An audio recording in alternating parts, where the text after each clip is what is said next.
BBC Sounds. Music, radio, podcasts.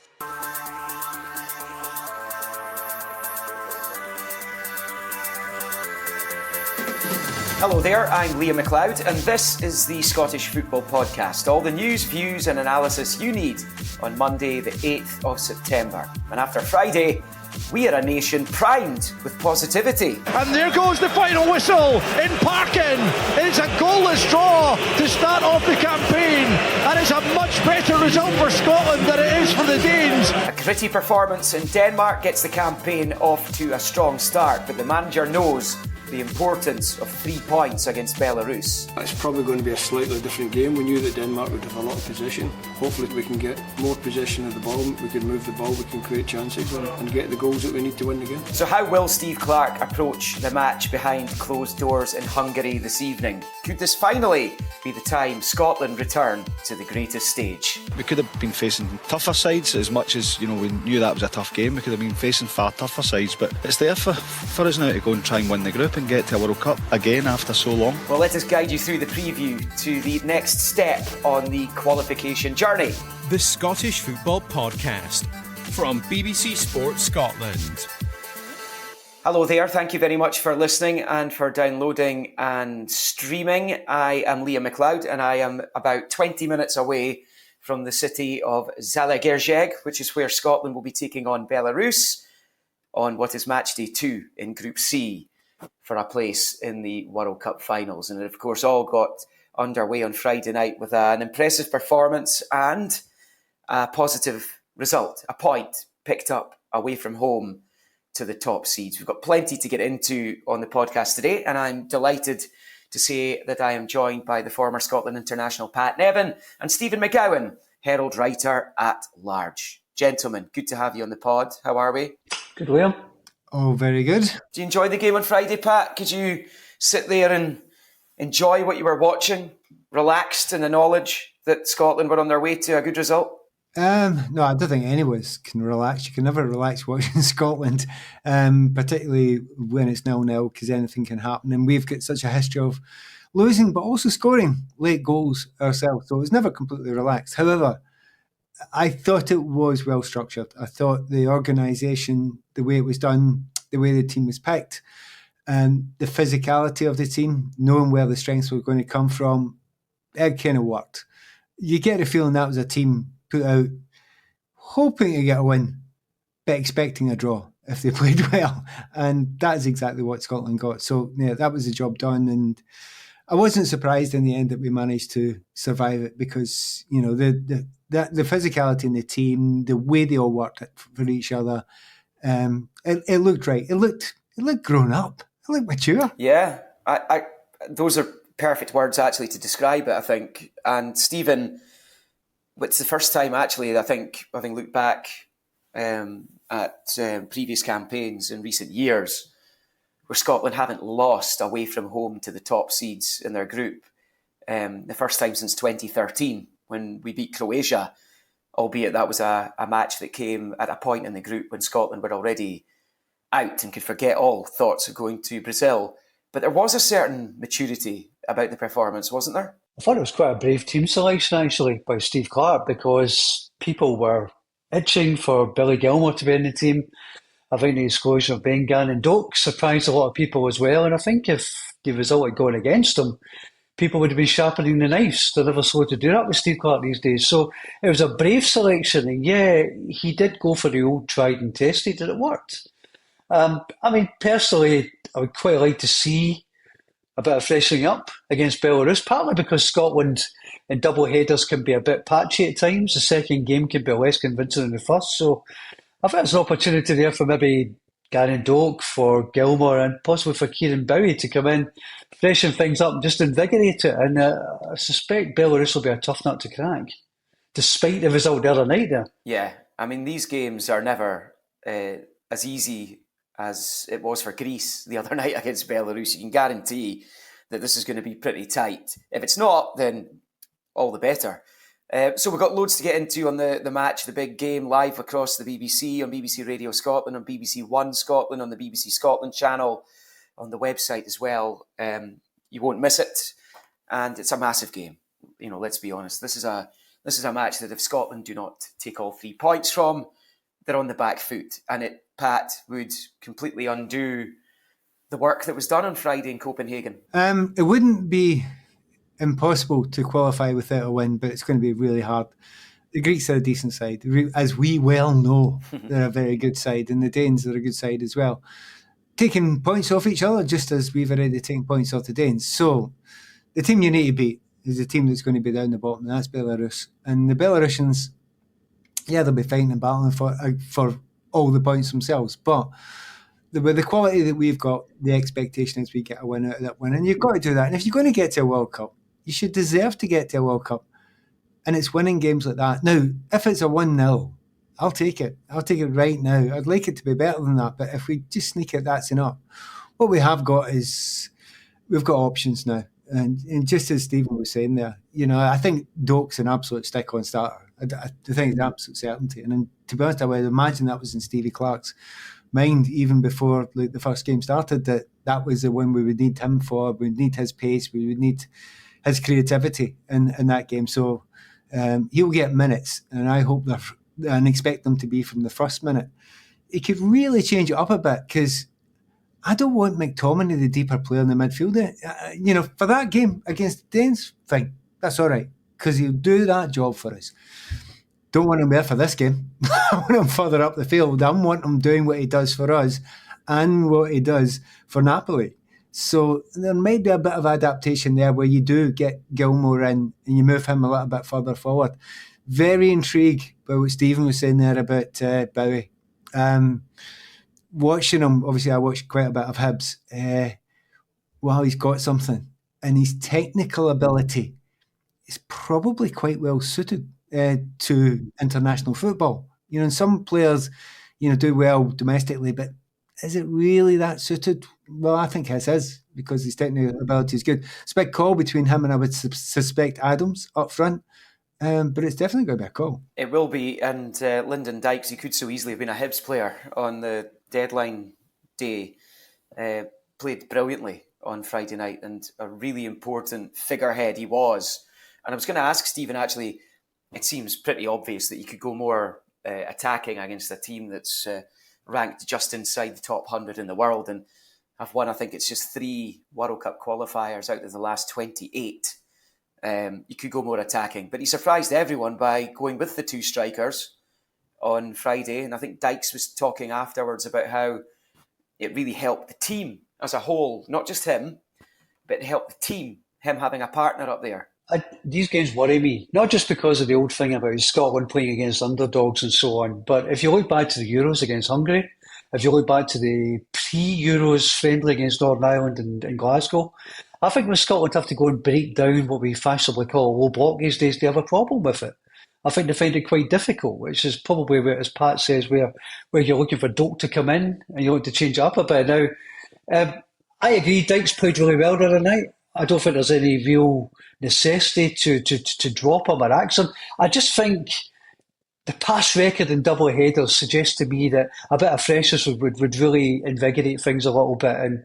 And they need to find a way to win these difficult games against packed defences, because they've not been great at it in the past. And that is the one nagging doubt in the back of my mind just now. Yeah, I mean, you see some of the big nations go to smaller countries that they're expected to thrash, and sometimes it is just the one goal it takes to get the job done, and that would do clearly for Scotland. I think a huge bonus, Pat, on Friday, and a huge plus for Steve Clarke is the return of Aaron Hickey, who I don't think put a foot wrong in his minutes in the pitch in the parking. We really needed balance.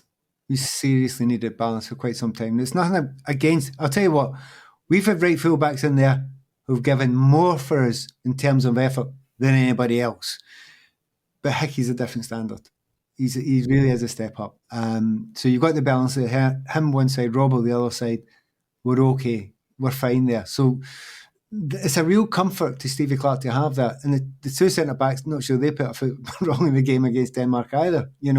Again, it was a physical game. They needed to do that. So that back line for me looks settled. So it's one of those ones, right? That's sorted. Leave that for the moment. we'll do. We've got some backup, but they'll do for the moment. So you have to actually just look further and think of where the creativity is going to come from. I just hope that Aaron Hickey can keep that fitness. He's been very, very unlucky with injuries, but at his absolute best, he'll be fine. He'll be fine at just about any level at all, because in the Premier League he looks cool. It's funny actually, Liam and Pat. I was just watching it the other night there, thinking, what a shame he was missing in that Euro tournament last summer. I mean, it's a statement of the obvious. You don't want to deride Tony Wilson because he's a good pro doing his absolute best. But he was Celtic's second choice right back. You look at, as Pat says, the balance and the composure and the poise and the energy that Hickey brings. It was just absolutely different level. And there's no secret to it. Better players make you a better team. And he absolutely did that. So, given that he has had a lack of games in these patches, I hope he stays and he keeps his place energetic though Max Johnson was when he came on. Right, guys, let's see if we can perhaps procrastinate about how this team's going to look tonight, because I think he completely outfoxed everyone on Friday. I don't think one person suggested he was going to go 4-4-2 in the parking against Denmark, Pat, and it worked a treat, obviously. So talking about changes, you would imagine Angus Gunn stays in goal, and you would imagine that Angus Gunn, if he can keep form and maybe get some club games, easier said than done, I suppose. I think it's Matt Sells who's ahead of him at Nottingham Forest. You would imagine Gunn will keep his place in goal. What about the back four? How do you see that going, if it is to be a back four? If they fit Hickey, Suter, Hanley, Robbo. Same again. Just cruise with that one. Don't worry about that. The real difficulty is the two. Although we said it was a 4-4-2 against the Danes, I'm not really going for that. I think it felt more like a kind of 4-2-3-1. I think Adams was one behind Dykes. He wasn't as centre forward. So, got him to support him as much as he could.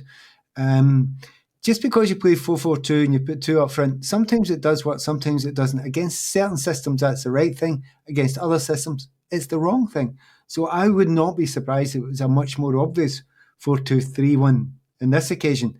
With a striker up, but with McTominay, the one behind, getting there along with McGinn and Doak either side, one of the two sides. So I wouldn't be surprised at that.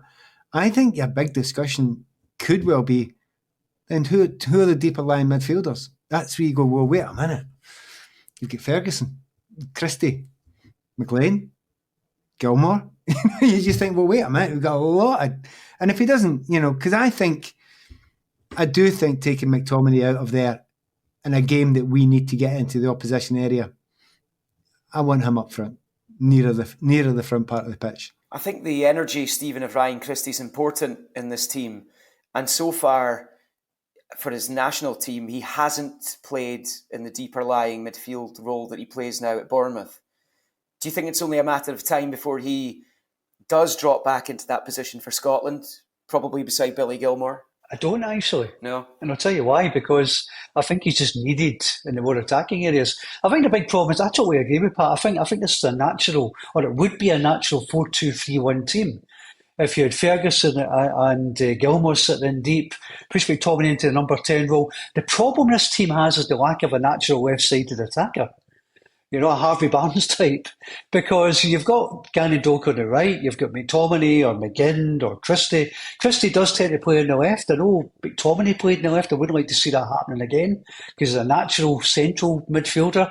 I think if you just had somebody who could take up that left midfield attacking role, left wing back, it would be so much better for Scotland as a team. It would really play to their strengths. But that's the only question in my mind. If you do play that formation, what do you do on the left side and the left flank? Because, Christie, McGinn, McTominay, you usually take them as automatic starters. Doak just gives it that little bit of mystery. We're not quite sure what's going to happen with that one. I don't think John McGinn will be worried if he's not playing left wing. He's not playing left wing, just fading to the left-hand side. And that adaptability, because you've got the intelligence of McTominay and McGinn, they could just switch with each other time and again. That's okay. So I wouldn't be shocked at that. But we also might be completely and utterly surprised because Stevie Clark might do something totally unexpected like he's done before. But in a game like this, you want your top players. But remember, the other thing is, who's picked up a wee knock, who's not 100% fit. He'll be keeping that close to his chest.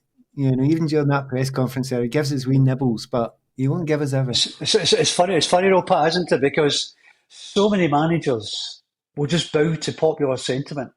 Steve Clark's the last man who'll do that, isn't he? I mean, you know better than anybody from knowing the man. Everybody's baying for Doak and for Gilmore to be in the starting 11. He just does his own thing, and I quite admire him for that, much as it drives the fans nuts at times. It does. The Cannon Doak one, especially on Friday, because I think we're all expecting him to be in the team, given the impact that he had in the Nations League last year against these big nations. Yeah, I have to say one thing, just come back to what you were saying about Clarkey and doesn't take anyone else's ideas and takes his own. Right, Clying, name drop. I was interviewing Ruth Hillett the other day, right? And I had to bring in... Oh, come on, you can't just drop that. Come on. But it was a charity event in Edinburgh, and I was interviewing, did half an hour, and it was brilliant. But I played this wee trick in, and I'd got a text from Clarkey, because I got Clarkey to ask me a question that I could ask Rude, because obviously they worked together. And Rude was what? I said, it's Mr. S. Clark from Hampden Park in Glasgow. And he says, and the question was about being a coach, did you go for it too early? And his answer was along the lines of, yeah, but I always knew Clarkey would be a coach, even when he was a player. Because when he spoke, he said his own thing and never changed his mind. And it's exactly what you're saying.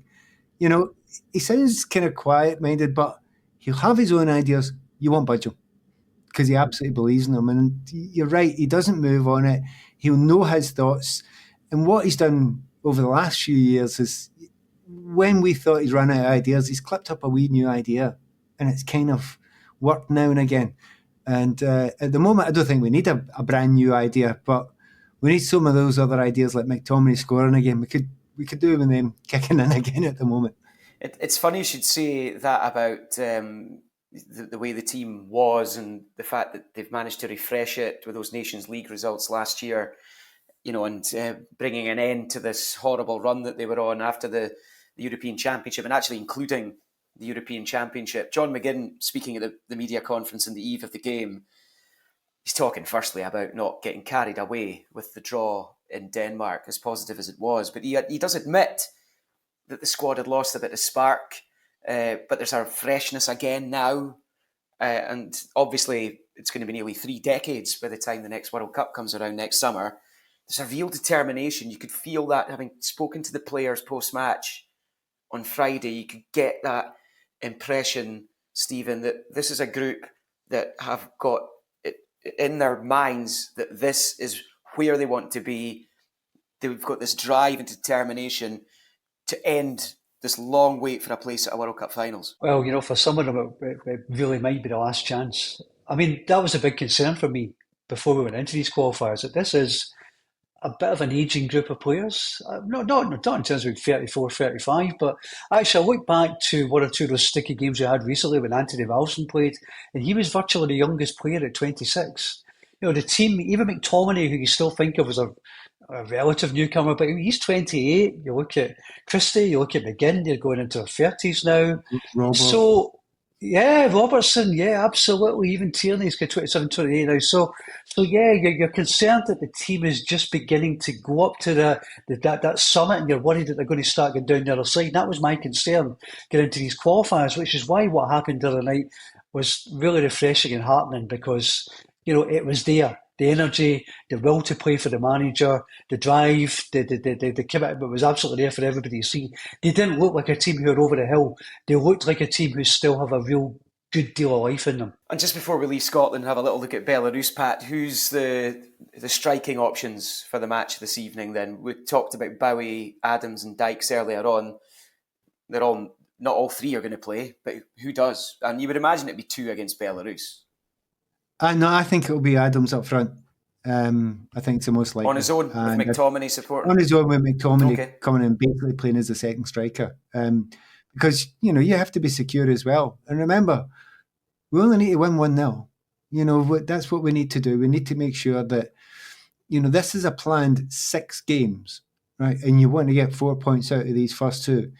We want to find ourselves against Denmark in the final game with being in the hunt, knowing that if we win that game, we're going to be either winning the group or we're going to be in the playoffs.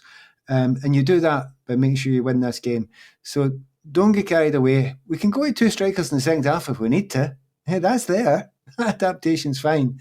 So I wouldn't be surprised if it's Adams up front, going back to the old stuff, and leaving Dykes and even Bowie if you need them with 20, 25 minutes to go, right, let's go and try something new, something different. I wouldn't be surprised at that.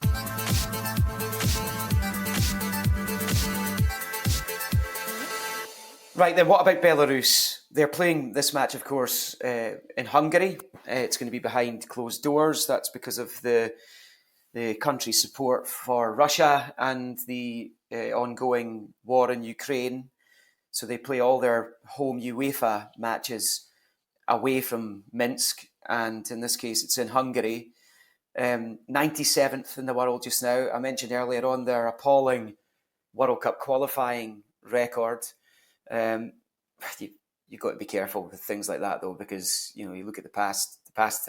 This is a very different game, and it's a chance for them to refresh. And they'll want to bounce back, Stephen, from what was a mauling in Piraeus on Friday against what was a real emerging Greek side. I'm still old enough, and you will be as well, Liam, if you don't mind me saying, to remember 2005 when they came to Hampden. I think an Alexander Kleb-inspired team, and they beat Walter Smith Scotland. That day. Yeah, it was a masterclass from Kleb that night. So, absolutely. I don't think they have any Alexander Klebs in their team these days. So they're a lesser team than they were at that time. So, and they seem to be struggling as well with, understandably, with this displacement caused by their kind of black sheep status because of the war in Ukraine. You'll correct me, Liam, but is it something like 3 wins out of 11 since they were moved? I don't know the exact figure, but it's not great. They've looked uncomfortable, and the Spanish coaches admitted quite naturally that they found it incredibly difficult to be away from their own home supporters. And I think it's just a real shame, and I think it's a shame for the Tartan Army that this is behind closed doors through circumstances which really are incredibly regrettable. It's a shame. It's a spectacle. It's a shame for the World Cup as well, and it's a real shame for the Tartan Army. I'm sure would have gone there in big numbers. Remote though it is, as you found out, Liam, in your travels there. Yeah, well, I can also tell you that there was a smattering of Tartan Army on the flights from Copenhagen heading to Hungary on the off chance that one or two of them might be able to, I don't know, jump over a fence or something. There are Scotland supporters here. And I actually look at that, and obviously it's not great for Belarus, Pat, but even if you're a Scotland player, I mean, the atmosphere, I was listening to Sports Sound on Sunday, Stephen Thompson, Michael Stewart and James McFadden were on talking about, even as the away team, not having supporters in the stadium could work against them. It can do, but a lot of the players have gone through COVID and what happened then. And you had to learn a different set of rules at that point in time. And some of them did. I suppose you have to, it's glass half full, glass half empty. Would you rather have played this team in Belarus, or would you rather have played them at a neutral stadium somewhere else? Neutral stadium. Yes. Yeah. Every time. So you've got to take that. You've got to take that as an advantage and use it. So Scotland will do that and accept that. And I think they're professional enough to do that. We do miss the Tartan Army.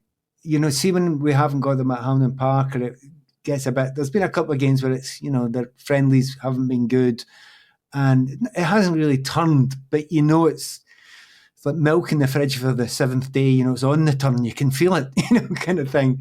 And it's a real shame that the Tartan Army aren't behind us, because even back to when I played and before it, you feel them. There's that spine-tingling moment where we need them, and then they turn up and you hear them. So yeah, we will miss them. Yeah, it's part of it. I think the Belarusians will miss the home advantage more, though. Well, let's hope so. At the end of the day, let's hope so. Predictions, guys. Stephen, how do you see it going? I think Scotland will win narrowly, maybe 1-0, 2-0. That would do nicely. That's the way I see it going. Pat? Absolutely, Stephen, by the way. 1-0. I just got a feeling for 1-0. And I don't often jump into these things like that. These are tough. As you've said, many inverted commas minnows. And I don't think they're real minnows, but many of them make it difficult. Have a look at all the results they've had before the mauling with the Greeks. There was a big defeat against the Russians, but they probably had to surrender that one. But on top of that, after that, I'll be honest with you, I think they're not awful. 1-0 will do. Absolutely fine. Yeah, I've watched Scotland scrape by the Faroe Islands. Sometimes they haven't even got by the Faroe Islands in the past, but this is a team that does know how to qualify for tournaments. They've been to the last 2 Euros. Can they take a big step towards ending this hiatus from the World Cup? My thanks to Pat Nevin and to Stephen McGowan for joining me on the podcast, and to you for listening. Remember, we're here with new episodes of the Scottish Football Podcast bright and early every day. So to make sure you don't miss out, subscribe on BBC Sounds and have push notifications turned on in your phone. Belarus against Scotland, live across BBC Scotland, on television, on radio and online as well. It's a 7:45 kickoff in Hungary. We will see you for the match. It's petty, it's ill-informed. Are President Trump's cuts having an adverse effect on research? It's pandemonium. What number's that in the periodic table? PD, number 47. I don't know. I've done the shooting clays before. The longer you do it, the sorer obviously it gets. When Craig said there he'd been shooting the clays, I imagined him out a back line. Somebody's washing, you know. William Shatner, his secretary, contacted me to say, when Bill has a question now and again, can he contact you? And then one time he called me up and he wanted to know, David, what is a photon? I'm thinking, this is incredible. Captain Kirk wants to know what a photon is, you know. I once met a guy who referred to a globe as a ball map. A ball map. A ball map. Look at the ball map. What we normally do is spin the ball map and we see where we go on holiday. The Off the Ball podcast, available every Monday on BBC Sounds.